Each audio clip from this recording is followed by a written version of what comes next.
Hello all, fried onions లేకుండా దమ్ బిర్యానీ చేయాలనుకుంటున్నారా? తప్పకుండా ఈ వీడియో అయితే చూడండి. దీనికోసం స్టవ్ మీద మందంగా ఉన్నటువంటి ఒక గిన్నె పెట్టుకొని దానిలో 1 టేబుల్ స్పూన్ వరకు నెయ్యి, 3 టేబుల్ స్పూన్ వరకు ఆయిల్ వేసుకొని ఆయిల్ బాగా హీట్ అయ్యాక బిర్యానీ దినుసులు వేసుకోండి. అలాగే 3 పెద్ద సైజు ఉల్లిపాయలు, సన్నగా పొడవుగా కట్ చేసిన ఉల్లిపాయ ముక్కలు, 3 పచ్చిమిర్చి, 1.5 టేబుల్ స్పూన్ అల్లం వెల్లుల్లి పేస్ట్, కొద్దిగా ఉప్పు, పసుపు కూడా వేసి ఒకసారి బాగా ఫ్రై చేసుకొని లిడ్ పెట్టేసి ఒక 2 నిమిషాలు మగ్గనివ్వండి. మీరు కర్రీకి ఏ మోతాదుల్లో అయితే ఉప్పు, కారం, మసాలాలు వేస్తారో అలాగే వేసి చికెన్‌ని మ్యారినేట్ చేసుకోండి 1 అవర్ ముందు. దాన్ని కూడా వేసేసి ఒక 5 మినిట్స్ హై ఫ్లేమ్‌లో పెట్టి ఇలా వాటర్ వచ్చాక ఉప్పు, కారం అడ్జస్ట్ చేసుకొని స్టవ్ ఆఫ్ చేసేయండి.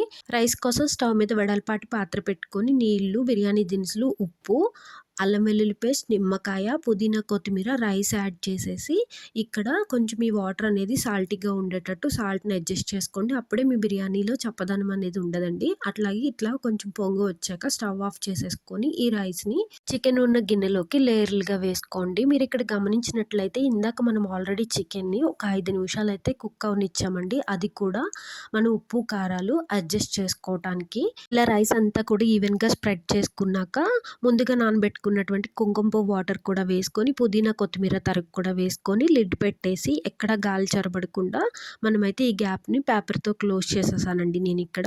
అలాగే ఇప్పుడు హై ఫ్లేమ్‌లో 5 నిమిషాలు, లో ఫ్లేమ్‌లో ఒక 8 నిమిషాలు కుక్ అయ్యాక స్టవ్ ఆఫ్ చేసేసి ఒక 20 నిమిషాలు కదపకుండా వదిలేసానండి.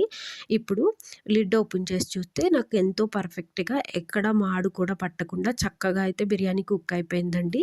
ఈ వీడియో నచ్చినట్లయితే please like and share. Thanks for watching. Please subscribe.